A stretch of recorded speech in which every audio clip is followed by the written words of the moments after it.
ज्ञातारं विश्वतत्त्वानां वन्दे तद्गुणे लब्धे वन्दे तद्गुणे लब्धे वन्दे तद्गुणे लब्धे।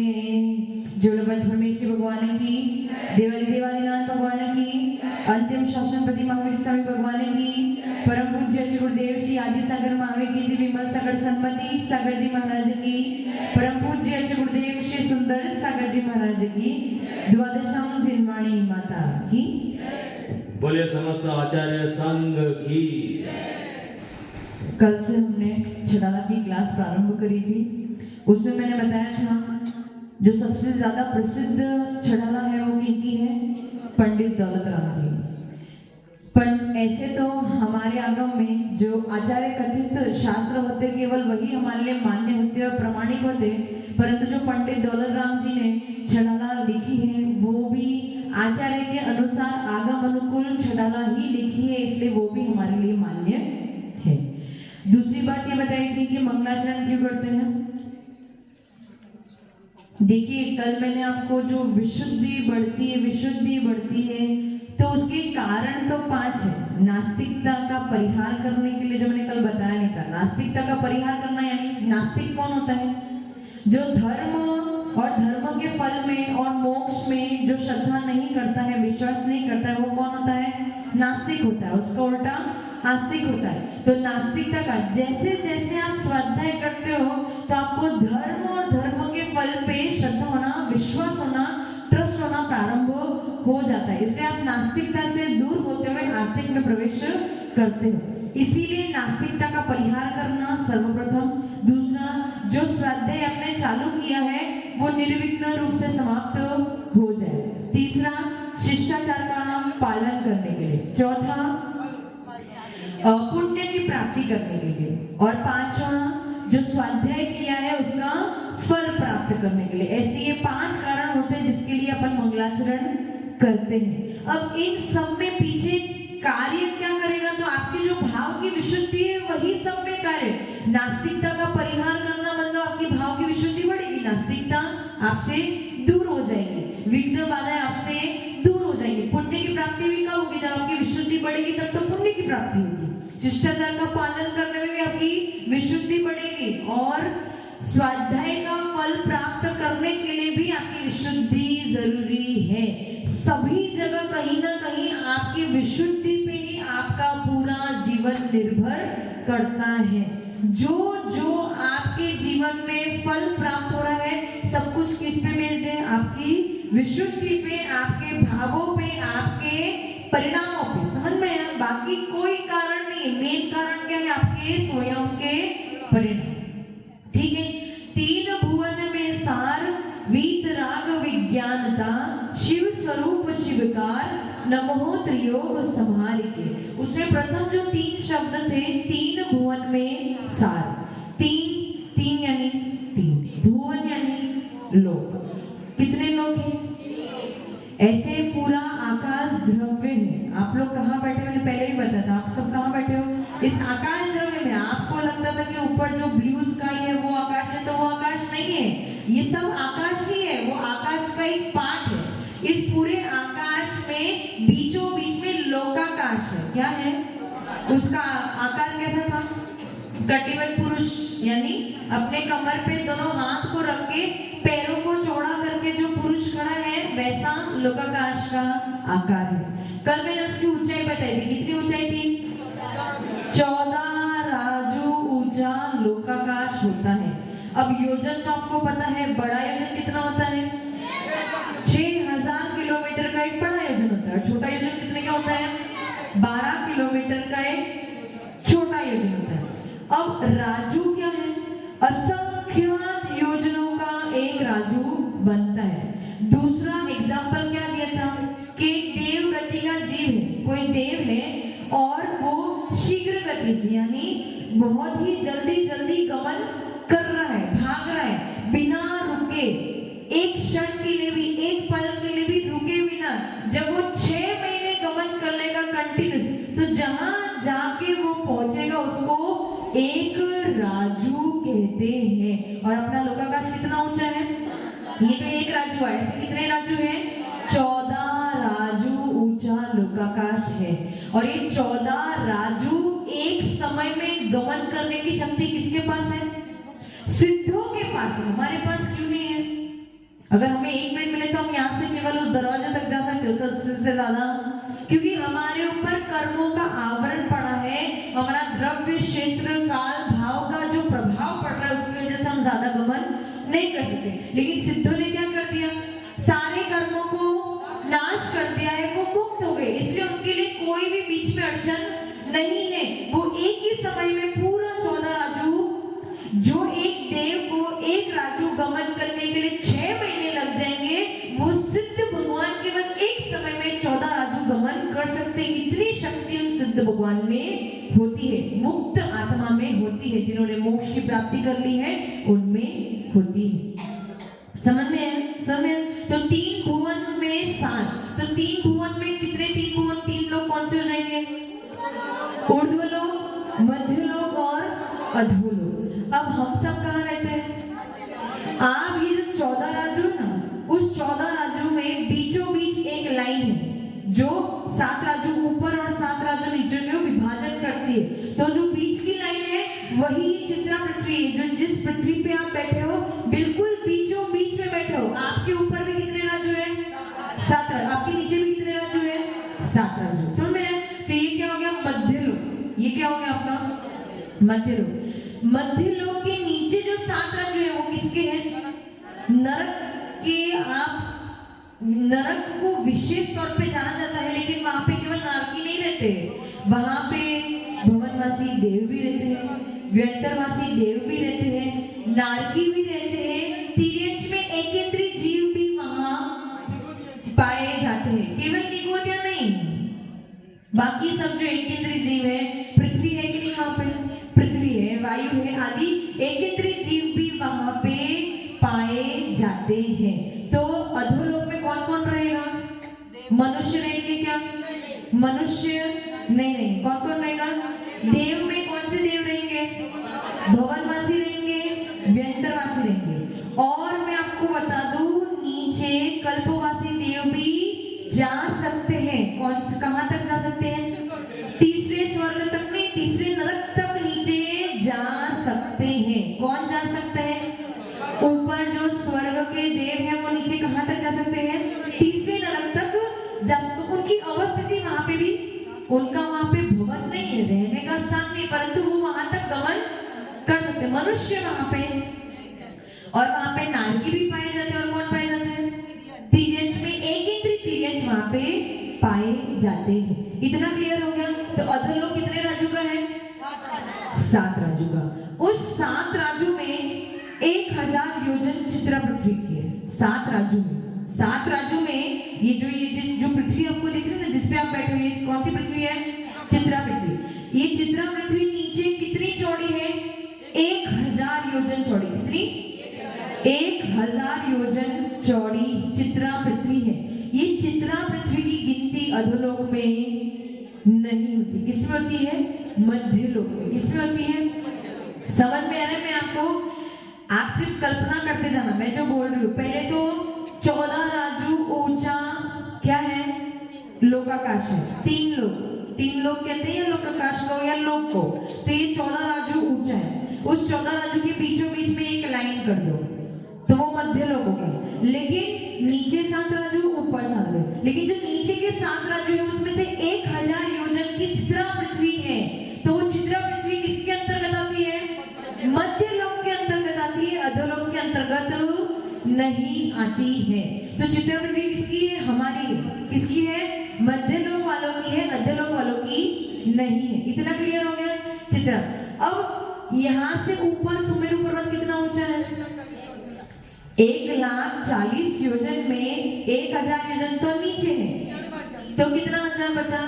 99,040 योजन बचा।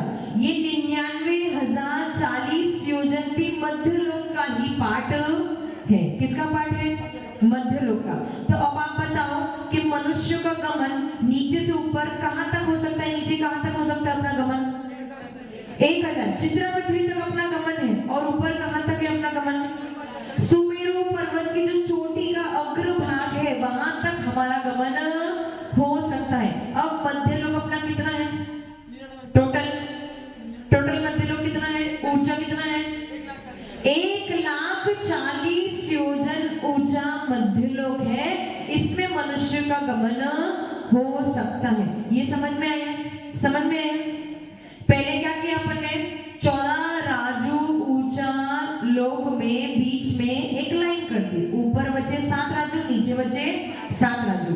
उस लाइन को क्या नाम दिया? चित्रा पृथ्वी। चित्रा पृथ्वी कितनी चौड़ी है?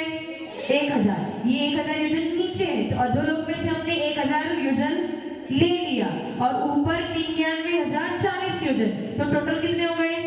1,40,000 योजन। तो मध्य लोक कितने का हो गया? 1,40,000 योजन। तो कोई भी आपसे पूछे भैया मध्य लोक कितना ऊंचा है, तो आपको बताना है सुमेरु पर्वत जितना ऊंचा है उतना ही मध्य लोक ऊंचा है, उसकी उतनी ऊंचाई है। समझ में गया? अब सुमेरु पर्वत की चोटी से एक बालक ग्रह को छोड़, मतलब एक बालक की साइज को छोड़ के क्या है? क्या है? ऊर्ध्वलोक। ऊर्ध्वलोक यानी ऊर्ध्वलोक में कौन रहते हैं? कौन से देव? कल्पवासी देव वहां पे रहते हैं, और उनका सर्वप्रथम विमान है ऋजु विमान। वो कहां से प्रारंभ होता है? उस सुमेरु पर्वत की चोटी से एक बाल छोड़ के ऋजु विमान है, तो वहां से क्या चालू हो गया? ऊर्ध्वलोक। 3 लोक का विभाजन किया ना अपन ने, अधोलोक, मध्यलोक और ऊर्ध्वलोक। अधोलोक कहां पे है? इसके नीचे। पर कितने नीचे? 1,000 योजन छोड़ के उसके नीचे क्या है? अधोलोक। 1,000 योजन किसके अंतर्गत आता है? मध्यलोक के। अब मध्यलोक कितना ऊंचा है? 1,40,000 योजन ऊंचा क्या है? मध्यलोक। और मध्यलोक के ऊपर पूरा पोर्शन किसका है? ऊर्ध्वलोक का। इस प्रकार से 3 लोक हो गए। अब इस 3 लोक में आप कहां कहां घूम के आए? कहां कहां घूम के आए? राजू जी, कितने राजू घूम के आए आप? इस ऐसा कहते हैं आचार्य भगवान, यदि आप अपना पूर्व का यानी आपका जो पास्ट है, भूत है, अगर भूत देखने जाओ तो ऐसा कोई भी स्थान नहीं बचा जहां पे आपने जन्म ना लिया हो। वरुण जी कितना घूम के आए आप? वरुण जी कितना घूम के आए? क्या कह रहे हैं? कहां जाके आए? राजकोट। वरुण जी तो सिर्फ राजकोट जाके आए, लेकिन वरुण जी के अंदर जो आत्मा बैठी है उसने लोक में एक भी स्थान ऐसा नहीं छोड़ा है जहां पे जन्म। याद है किसी को? याद। और इसीलिए हमें पता नहीं चलता कि हमारा ये भव या ये मनुष्य भव कितना इंपॉर्टेंट है, जहां पे हमें सत्य का बोध हो रहा है, सत्य धर्म की प्राप्ति हो गई। क्योंकि हमें पिछला भूत का कुछ भी याद, अगर पिछले भूत का हमें कुछ याद होता तो हमें इस बात का बोध होता कि हम कितनी मूल्यवान वस्तु को ऐसे ही गवा रहे हैं। वरुण जी कहाँ घूम के आए? मेरा एक प्रश्न है। हाँ पूछो। पंच परावर्तन में क्षेत्र परावर्तन भी आता है, तो उसमें बताया कि अर्ध पुद्गल परावर्तन की बात जो जीव समय दर्शन प्राप्त कर लेता है वो जीव अर्ध पुद्गल परावर्तन के बाद मोक्ष हो जाता है, तो फिर ये कैसे लागू होगा? जिसको सम्यक दर्शन की प्राप्ति हो गई है, जो सम्यक दृष्टि है, एक बार सम्यक दर्शन की प्राप्ति हो गई तो अर्ध पुद्गल परिवर्तन से ज्यादा वो संसार में नहीं रह सकता, उसे मोक्ष जाना ही पड़ेगा। और जो पंच परावर्तन है वो कौन करेगा?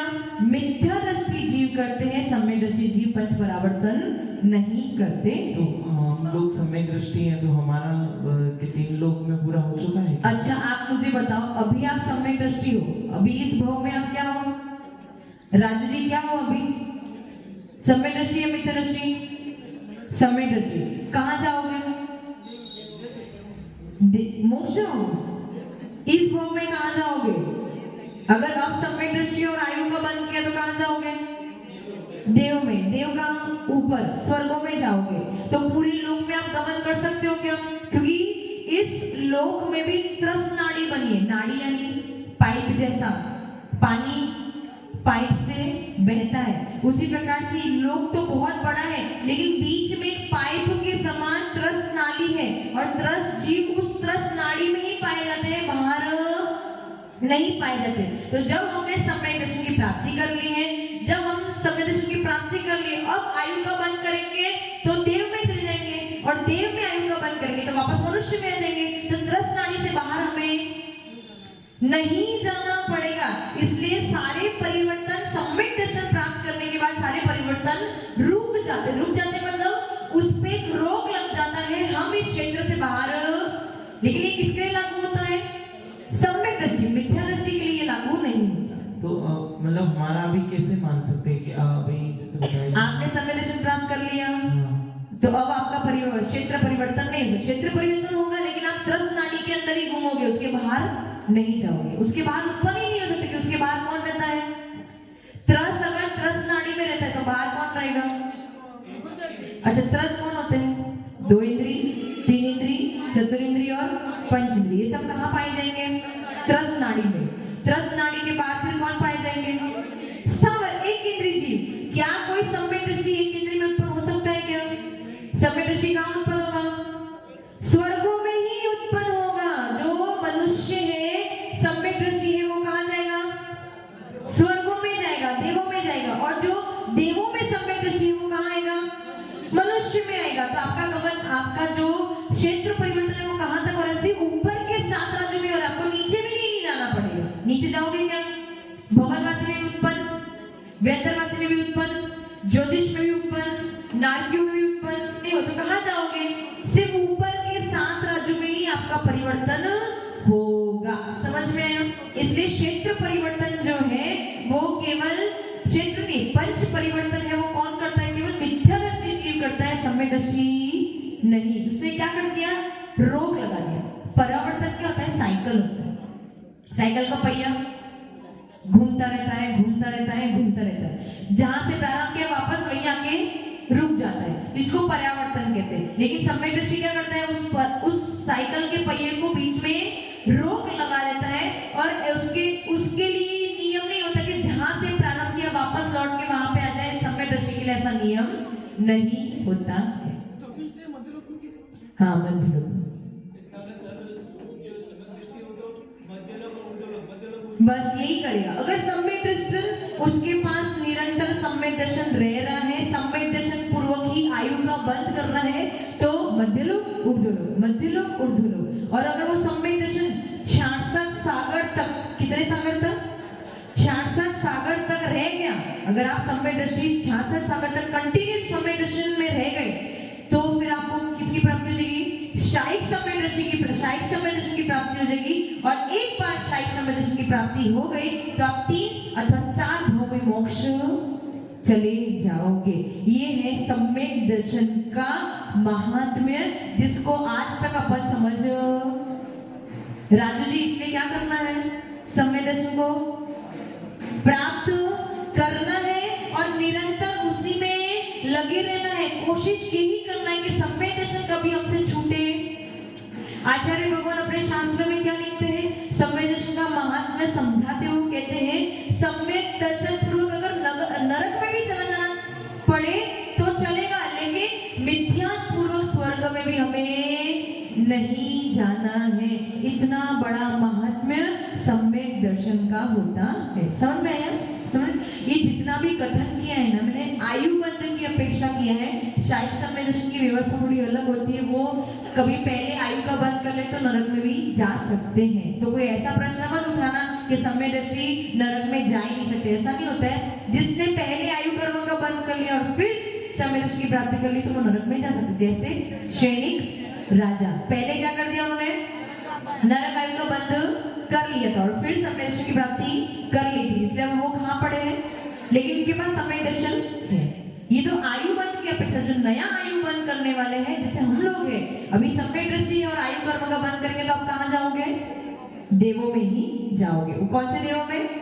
स्वर्ग वाले। ठीक है, 66 सागर तक अगर आपने संवेद दर्शन को संभाल के रखा तो स्वर्गों में नहीं, 66 सागर तक आपने अपने संवेद दर्शन को संभाल के रखा तो उसके बाद आप शायिक संवेद दृष्टि बन जाओगे। और एक बार शायिक संवेद दृष्टि जो बन गया वो 3 अथवा 4 भोग में मैक्सिमम मोक्ष चला ही जाएगा। मना के ना संवेद दृष्टि जीव क्या बनेगा, केवल स्वर्गों का देव कल्पवासी देव ही बनेगा। ठीक है, समझ में आया? तो अपनी बात क्या चल रही थी? हाँ, त्रस नाड़ी के नहीं, त्रस नाड़ी वाली बात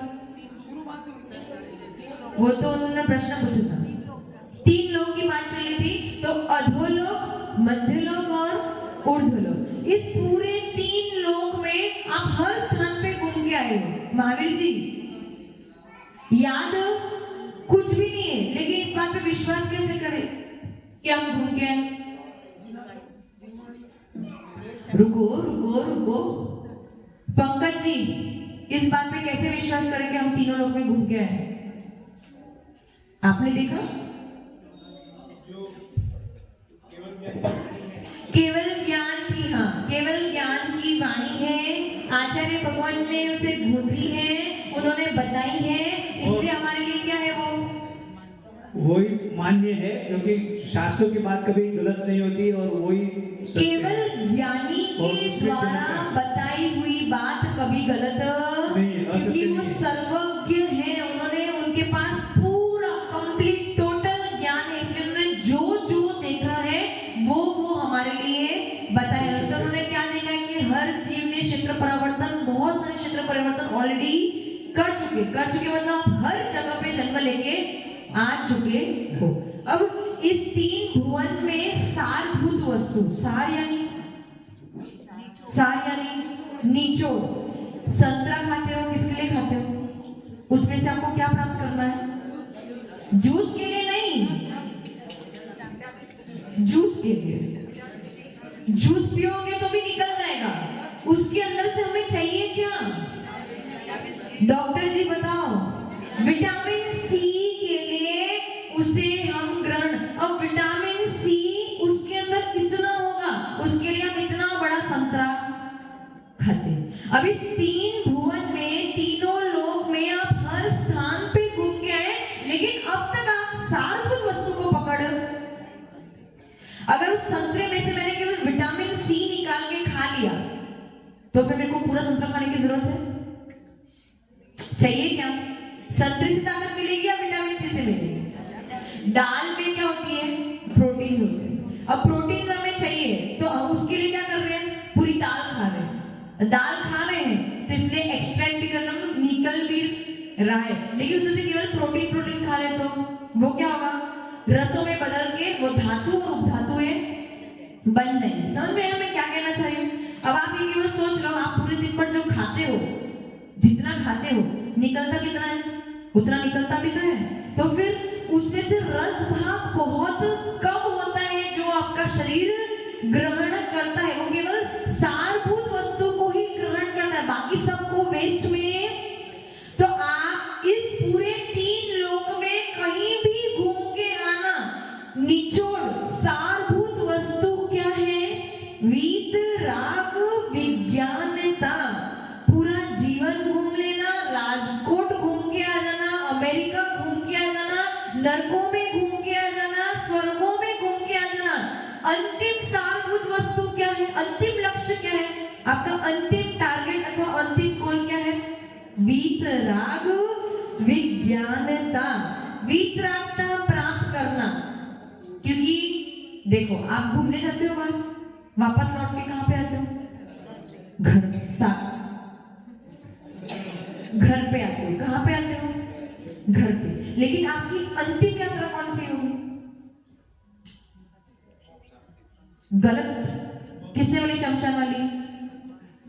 इस पर्याय की अंतिम यात्रा हो सकती है, लेकिन आपके जीवन की अंतिम यात्रा कौन सी होगी? जब तक मोक्ष की प्राप्ति नहीं होगी तब तक आपकी यात्रा समाप्त होने वाली। इस संसार रूपी यात्रा को कौन समाप्त करेगा? मोक्ष। तो आपकी अंतिम यात्रा क्या है? वीतरागता विज्ञानता, यही आपकी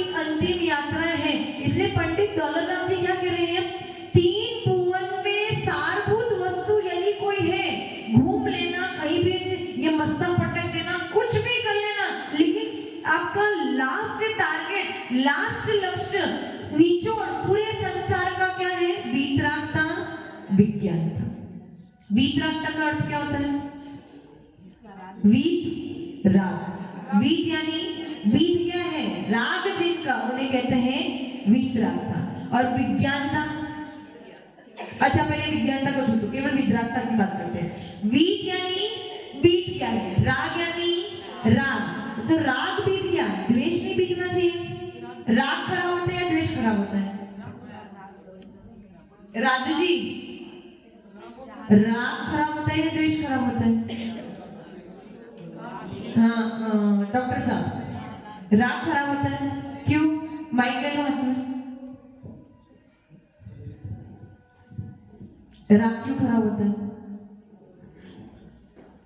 किसी पे वात्सल्य करना, किसी से प्रेम करना, ये खराब है या किसी पे गुस्सा करना खराब है? गुस्सा करना। तो द्वेष खराब है या राग खराब है? राग खराब है। राग करना यानी किसी से प्रेम करना, और द्वेष करना किसी से गुस्सा करना। तो राग खराब है या द्वेष खराब है?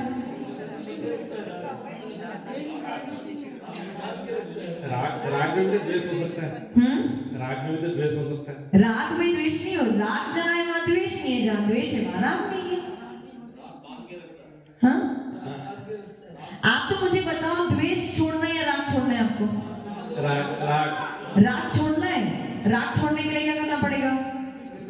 अरे आप ये सोचो, पहले आप द्वेष तो छोड़ दो, राग तो आपसे छूटने वाला अभी तो नहीं है। लेकिन फिर भी उन्होंने वीत द्वेष, वीत मोह ऐसे नाम ना लेके वीत राग ही क्यों लिखा?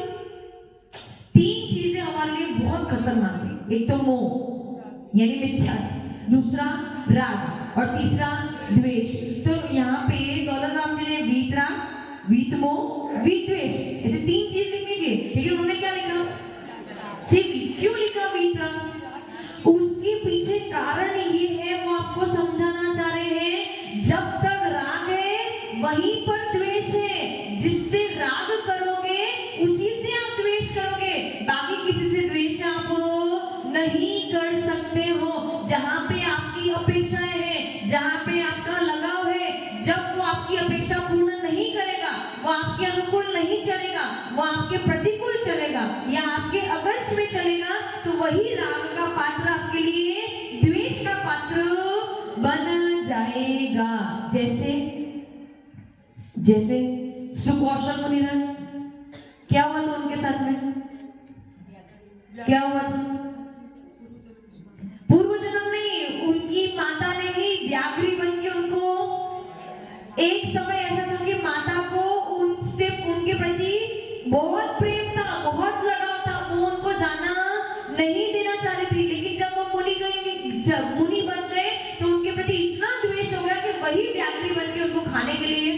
तो राग ही द्वेष में कारण। एक समय ऐसा था, सैनिक राजा ने चेलना को अपहरण करके लेके आया था। तो अपहरण किसका करा जाता है? जिसे द्वेष हो, जिसे राग हो।